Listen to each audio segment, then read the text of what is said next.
just got the first copy of my book. Prior to entry, and being hosted by Legal Immigration Services. Hi, how are you? It's Brett Miller here from Legal. Fantastic service, fantastic. Always recommend me. Listen, I wanted to do a really quick video, and it's going to be a short one, but I really want to talk about the difference between full-time work and part-time work in the immigration context. Okay, so I know this is going to sound really like, oh yeah, full-time, part-time, etc., but we get this question a lot, and I really want to dive in. We're going to talk about 3 sections that we're going to cover. What do we mean by full-time versus part-time in an immigration context? Does part-time work experience count as experience requirement for immigration purposes? And how can we verify work experience when filing an immigration application? All right, awesome. First off, full-time versus part-time. 12 months of full-time work experience at 30 hours a week for 12 months equals 1 year of full-time work experience, or 1,560 hours. Or an equal amount of part-time hours, such as 15 hours a week for 24 months, 1 year, 1,560, or 30 hours a week, 12 months or more, 1 job, 1 year, full-time, 1,560 hours, okay? A lot of numbers there really quickly. Now, different programs have different rules around what experience can be counted.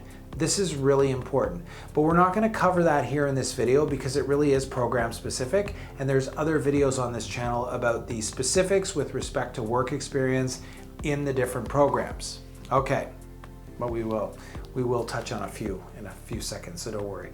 I lied to you a little bit. There's a few little pieces here. Okay, but we've covered them mostly in other videos more comprehensively. Okay. Does part-time work experience count for work experience requirements? Yes, in some programs. You can count part-time work experience toward the work experience requirement as long as you were not a full-time student at the time, as an example under the CEC program, but it's different under the Federal Skilled Worker Program.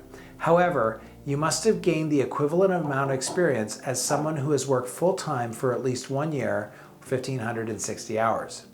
It is difficult to prove part-time experience sometimes, so make sure that you have all your documentation together and that you can show this. One of the things that I will do to make the visa officer's job a little bit easier is I will put this all down in a spreadsheet with supporting documentation. Okay? You don't want them sitting here looking at this big mess of documents and pay stubs and this and that. You really want to kind of lay it out. All right?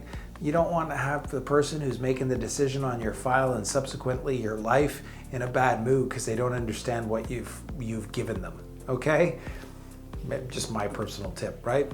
Number 3, let's talk about verifying work experience. This is really key for any type of economic application. So when you're applying for an immigration program, there's many documents that you need to prove your work experience, which include whether you have the full-time experience or the equivalent part-time, and these are key documents to your application.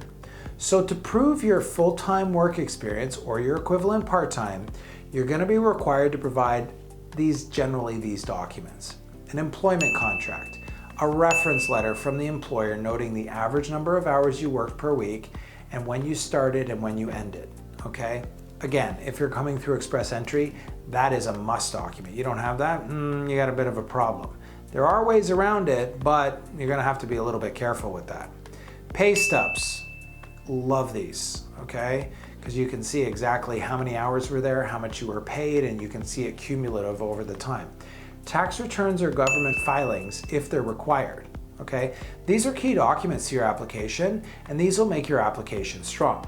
Now, here's the thing. What if you can't get these documents? All right, that's when you need to get crafty, and I have a few ideas for you, which I'm gonna cover in another video in detail, because it actually really is part of a whole different video, okay? I told you this was gonna be a short video, so I'm gonna stick to my promise. But please, feel free to check out some of our other videos, especially when it comes to work experience, and make sure that if you have any questions or before you apply, that you have all of your stuff together, okay? If there's any questions, please feel free to reach out. We don't want to see you go and submit something to the government and then put something on the record and then have an issue later. All right? Thank you very much. Don't forget to like, subscribe, and turn on notifications. And again, we'll see you in the next videos. Take care, guys. Hope you're keeping well.